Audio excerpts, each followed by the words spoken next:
Alright mga kapatid, nandito na naman po tayo sa isang reaction video. May panonoodin tayo galing sa Pinas News Insider. Big good news, nagdesisyon na ang Korte Suprema. Naglabas ng biglaang utos sa palasyo, talsek na si Junior. Tanong lang yan, oh. Ibig sabihin ito mga kapatid, yung Korte Suprema patungkol po doon ata kay Tatay Digong na bakit nyo dinala yan sa dahig ng walang ganire at walang ganito. O hindi naman kaya patungkol sa mga project ng mga multo. Yan po ang ating titignan mga kapatid. Simulan na natin. Kung gusto nyo naman ng mura na at mabilis na internet, nandito na ang Fiber ni Juan. Maaasahan, kaya tawag na. Baka meron na sa inyong lugar ang Fiber ni Juan. Alright, internet na mabilis. Magpalit ka na pag alam mong medyo ugok-ugok na ang inyong internet. Okay?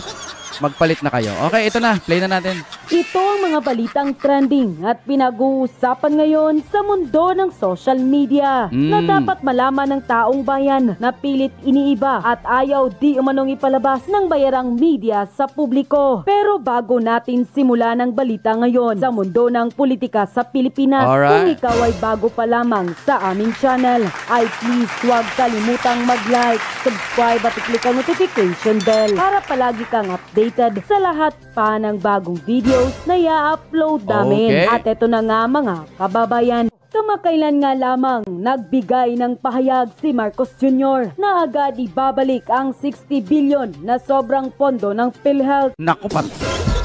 Lagot. Oo nga no, kayo naman nagsalita na nga eh, nagsabi na nga eh. Gusto nyo, totoo pa rin pa eh. Pag sinabing ibabalik, ibabalik. Huwag nyo nang asahan. Pero ang tanong, bakit nyo kinuha?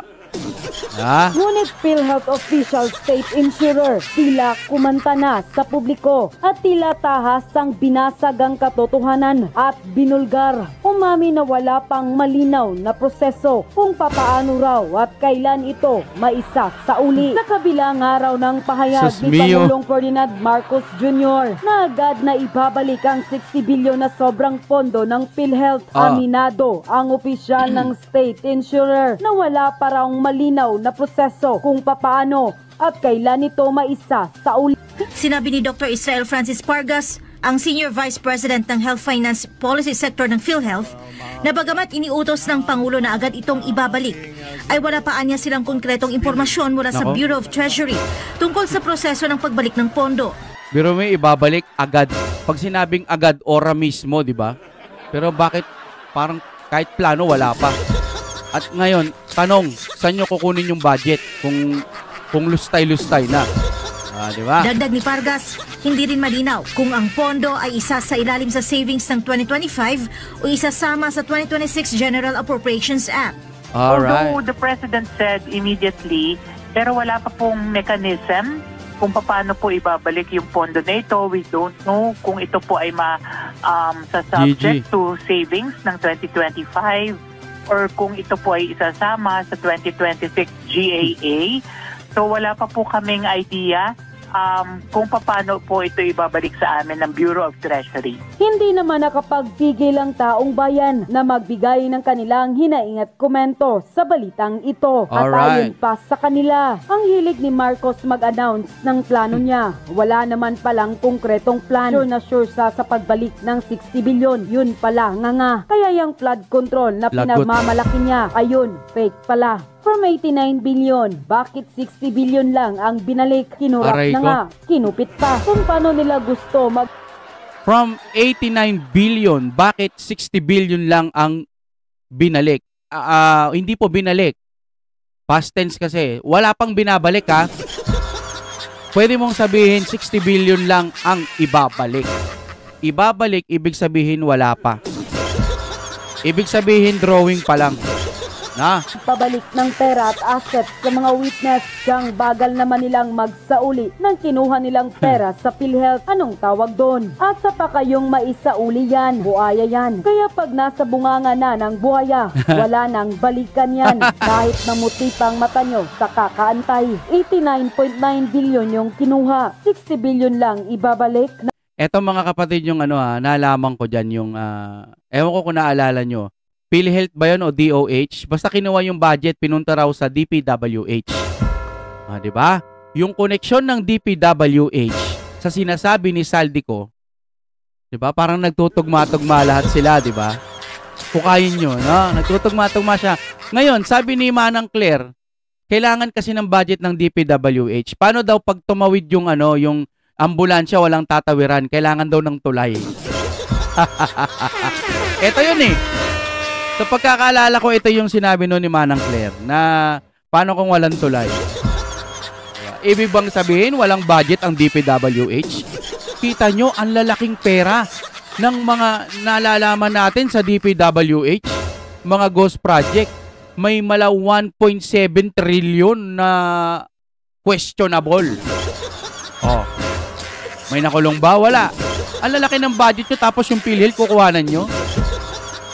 Wow sir. Dapat ho matino tayo mag-isip. Kasi yung PhilHealth kailangan ho yan ng mga kababayan natin. Hanggat maaari, wag pong gagalawin yan kahit sobra-sobra pa yan.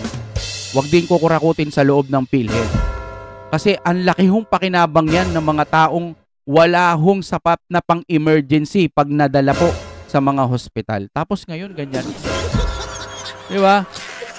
Matino pa ba ang administrasyon kung kukunin mo tapos ibabalik mo 60 billion lamang? Kasi 89 billion yon. Anong nangyari? Wala bang sariling budget yung DPWH? Ang lalaki ng mga naririnig namin. Tapos wala naman kami nakikitang big project. Yung tulay na inaangkin, kanya ba yun? Nagpabudol na naman kayo. Grabe. Hindi talaga ni Bongbong Marcos mapagsamantala. Korupsyon lahat nasa kanya. Samantalang maraming mahihirap ang nagugutom. And quote, Supreme Court, galit na galit. Lagot na si Bongbong at ang mga magnanakaw. Ayan na po ang inaantay natin. Ayun. Finally, gising na ang the sleeping giant na Supreme Court. Hindi na po natin pagtatagalin. Diretso na po tayo agad-agad sa ating topic dahil kay Coach Oli. Wow. Bida ang balita. So ibig sabihin itong Supreme Court natin nagsalita na. Kumbaga parang tunog na umaaksyon na. Paano naman sir kung napatunayan nga talaga ng Supreme Court na kinakailangan pong magpaliwanag itong mga sangkot o mga magnanakaw na yan. Paano kung napatunayan? Matatanggal ba si BBM? Yan natin malalaman ngayon. Ito pag-usapan natin at buena manum, napakaganda nito. Ito ay tagumpay para sa ating mga Pilipino, lalong-lalo na doon sa mga nangangailangan po nito. Bigyan po natin ng komentaryo. Pinapasauli na ng Korte Suprema sa gobyerno ang 60 bilyong pisong pondo ng PhilHealth na lagot sa National Treasury. Live mula sa Maynila, nangungunan sa balita, si News 5 Justice Correspondent Camille Samonte. So pinapabalik na pala. Camille, naging kontrobersyal noon ang pagkuha ng pondong yan mula PhilHealth. Bakit to pinasauli ngayon ng Korte Suprema? Jiggy, sa desisyon ng Korte Suprema, unconstitutional o labag sa saligang batas ang paglipat ng 60 billion pesos na excess funds ng PhilHealth sa National Treasury noong 2024. Unanimous ang naging desisyon ng mga mahisrado sa consolidated petition para ibalik sa PhilHealth ang pondo. Ayan, napakaliwanag Lagot, kailan ibabalik? At kung binalik, yung pagkuha ng pondo dun sa PhilHealth labag pala sa konstitusyon. Ngayon, wala bang makukulong? 60 billion! Bongbong Marcos! Saan nyo na naman tinangay ito? Sino pa bang may kapangyarihan maglipat-lipat niya? Kahit ba sabihin mo si Batman pang naglipat niya o kung sino man. Huwag mong sabihin, Bongbong, di mo alam. 60 billion! Saan mo dinala ito? Bumili kang Coca-Cola. Bumili ka ng high grade. 60 billion ha? High grade ang putik niyan. Unconstitutional. Hindi lang unconstitutional. 15-0. Ibig sabihin, 15 ang bumoto na unconstitutional. Ibig sabihin, lahat to ng maestrado, binoto po 15. Walang bumoto sa 1, etc. O okay lang na kunin yung PhilHealth. Lahat sila sumasang-ayon na mali yung ginawa nilang pagkuha ng budget sa PhilHealth. Samantalang si Manang Claire sinasabi na kailangan daw yun kasi walang tulay daw. Paano po gagawa ng tulay? Di ba yun? Correct me if I'm wrong ha, napakatalas talaga ng utak ni Manang Claire. Sobrang talino, no?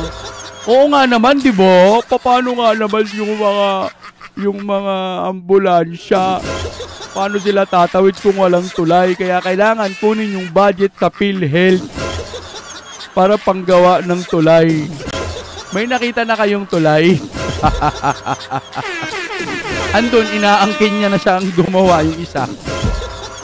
Ay nako, kengkoy talaga tong gobyerno natin. Hindi. Tambake ko, 15-0. So lahat po nung Supreme Court justices, bumoto laban dito. So illegal po yan, pinagagawa ng administrasyong Bongbong Marcos. So illegal, labag sa konstitusyon. Ngayon, mabalik man o hindi, halimbawa na ibalik na, hindi ba pwedeng may makasuhan sa ganyan? 60 billion, napakalaking pera yan, di impeachable na rin yan. Di ba? Hindi pa ba yan? Ay, sinong pwede bang pumirma niyan? Sino po bang gagawa niyan? Hindi ba presidente o sino? Sino ba? Sino? 60 billion? Nakalagay doon, hindi lang 60. Ba't nyo kinuha? Budget yan ng PhilHealth. Diba? Mga kapatid, alam nyo, sa mga ayaw po sa Duterte, okay lang, walang problema. Pero kapag ginaganito na yung budget natin, huwag nyo naman ang mahalin ng presidente kung ganito. Magalit din kayo. Magsalita din kayo, hindi yung hindi, basta BBM pa rin kami. Kasi si BBM nakakapagbabagal ng mga ng mga sanlipunan Ay, tinatarantado na nga tayo Kung ano-ano na mga pinagsasabi. Di ba? Tayo nga.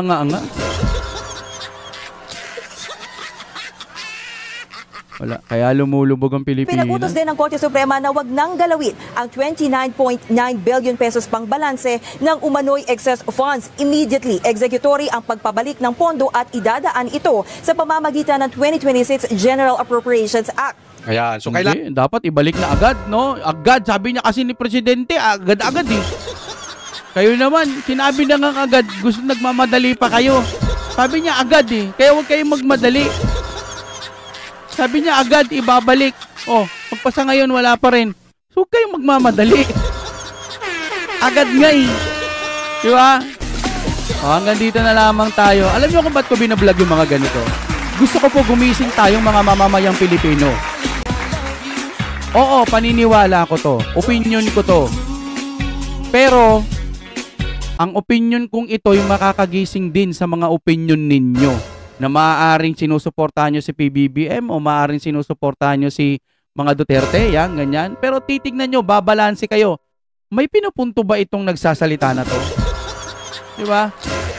Dito kami, halos sa Mindanao, dito, lahat po kami dito, majority, hindi ko naman sinasabi, may ilan naman ng mga ayaw sa Duterte. Pero majority po lahat ng mga tinanong ko, hindi ako pumalya. Ang sagot nila, Duterte pa rin. Bakit? Naranasan nila maganda sa Luzon, ang tagal kong tumira dyan, mamin. Ang tagal kong tumira sa Luzon, 3 taon pa nga lang ako dito sa Tawi-Tawi. Mga kapatid, kung titignan nyo ang Luzon mula nung ako, ilang taon na ako? 18 na ako. Magpasa hanggang ngayon, wala pa ako nakikita. Kung hindi pa darating si Tatay Digong, hindi tayo alam niyo yung pandemic, di ba? Wala. Durog tayo nun. Kapag hindi presidente ang Tatay Digong. Sayang, no? Kasi paangat na tayo kasalanan din natin. Binoto Binoto. Nabudol Akala natin pagpapatuloy yung legacy ni Pangulong Duterte, pero wala pinahamak pa si Tatay Digong. Kung totoo lang naman kung totoong addict talaga itong si PBBM, according to Madam Amy, mag-ingat po tayo mga kapatid.